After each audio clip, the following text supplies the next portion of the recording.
Salut les mecs, j'espère que vous allez bien. Moi personnellement ça va nickel. J'ai reçu les AirPods, voilà, très bon, tchatcher, pas de fil, excellent. Packaging, vous le connaissez, on va pas vous faire un dessin. C'est arrivé ce matin, plutôt pas mal. Satisfait du matos, assez solide. Voilà, dans le lien de la description tu l'auras si tu veux l'acheter. Amazon, une vingtaine d'euros, franchement c'est pas mal. Ensuite, hier c'est pas passé. Combiné de 3 matchs. Un seul match nous fait défaut, c'est Rennes qui devait claquer son but, perd 1-0. Voilà, c'est désillusion. Au placard, je pense qu'il va sauter le coach, mais bon, on verra bien. Copenhague à domicile qui avait commencé très très bien le match, 1-0 à la mi-temps, et s'est fait rattraper 1-1. Voilà, c'est les aléas du direct, c'est les aléas du foot. Le foot, c'est comme ça, il y a des surprises tout le temps. On a une bankroll qui est assez solide.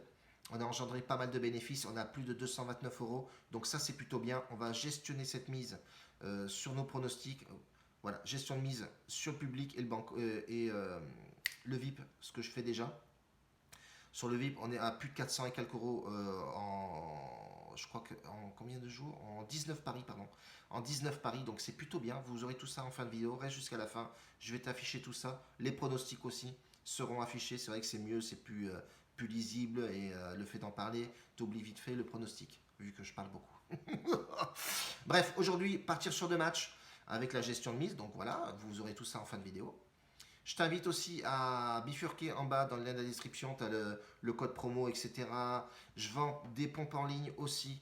J'ai ouvert des e-boutiques là où, sur le net, mais j'attends encore les réponses. Mais pour l'instant, j'envoie le matos aux mecs, donc des pompes, etc. Donc sur Snap, j'ai pas mal de commandes. Sur Telegram, les mecs se tâtent encore un petit peu. Donc voilà, ça c'était la partie un peu publicity. Publicity, voilà. Ouh. Fait de la pub, monsieur. Voilà, il est content.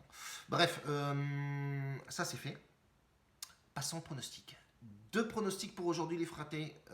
Norwich, Watford. Norwich-Watford, que dire de ces 2 équipes? Tout simplement que c'est chaotique. Voilà, tout simplement chaotique. Relégable, 19e Norwich à domicile et Watford 20e. C'est désastreux. Quand tu regardes les derniers matchs, les 5 derniers matchs de Norwich, c'est tout simplement dégueulasse. 3 défaites pour 2 victoires, 14 buts encaissés en 5 matchs, c'est énorme. Et 10 buts marqués. 3 défaites, donc 2 victoires, c'est vraiment chaotique, hein, mais c'est un truc de malade. Watford aussi, pareil, désastreux à l'extérieur, c'est une hécatombe. 3 défaites, 2 nuls, 13 buts encaissés, 2 buts marqués en 5 matchs. C'est dégueulasse. En termes de blessés, c'est identique sur le dernier match, les mêmes blessés. Norwich à domicile a réussi à gagner 2 fois, 3 fois sur 6, voilà, contre Watford. Moi, ce qui m'attire sur ce match, c'est le nombre de buts, hein. Watford à l'extérieur marque très peu de buts, mais par contre Norwich à domicile, ça marque pas mal. Le plus de 2,5 buts, moi, pour ce match, me plaît beaucoup. J'arrive pas à mettre une victoire sur ce match-là. Généralement, c'est ce que je fais, je mets le nombre de buts, sachant qu'en Angleterre, box to box, ça envoie quand même des pralines, en veux-tu, en voilà. Donc le plus de 2,5 buts, 1,55 la cote, me paraît logique. Et j'ai pour habitude de passer ce genre de cote. On verra ce que ça donne, les frérots, ce soir.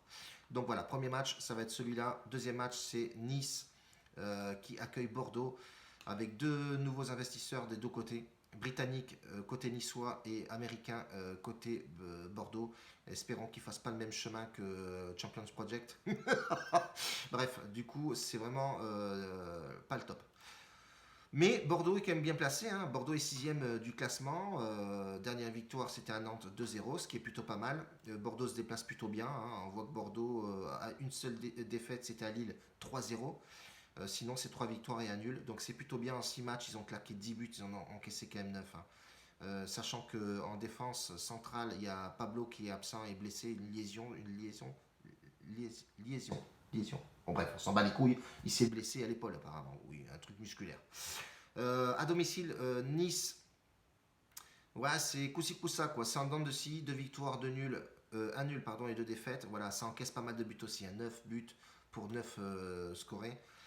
Ouais, c'est pas forcément un débrief de ouf sur Nice, hein. C'est pas forcément le top. Et Vieira peine un petit peu, mais bon, voilà, faut le comprendre aussi. Il y a beaucoup de turnover. Saint-Maximin parti, il y a eu des recrues, le temps que les mecs se mettent à jouer au football.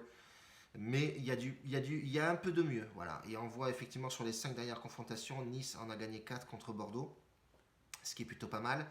Moi, je partirais sur les 2 équipes marques. Voilà. Pourquoi? Parce que Bordeaux a pour habitude de marquer du but à l'extérieur. Nice a pour habitude d'en claquer un au moins à la maison, mais en prend aussi beaucoup de buts. Donc je partirai voilà, sur les deux équipes marques. La cote est plutôt pas mal, 1,80. On va tenter le délire avec une bonne gestion.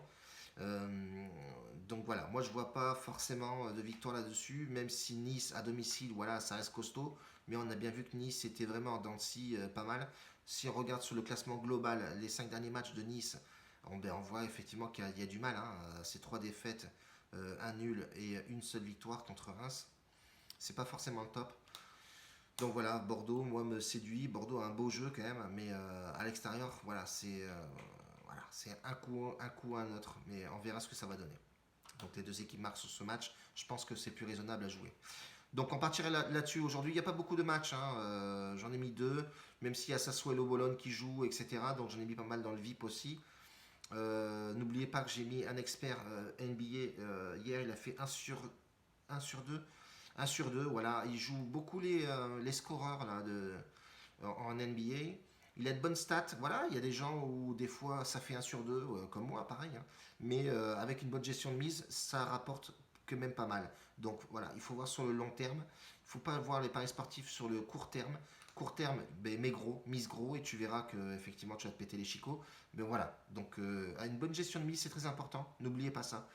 Et puis voilà. On reste comme ça pour aujourd'hui les mecs. On se capte demain pour les pronostics.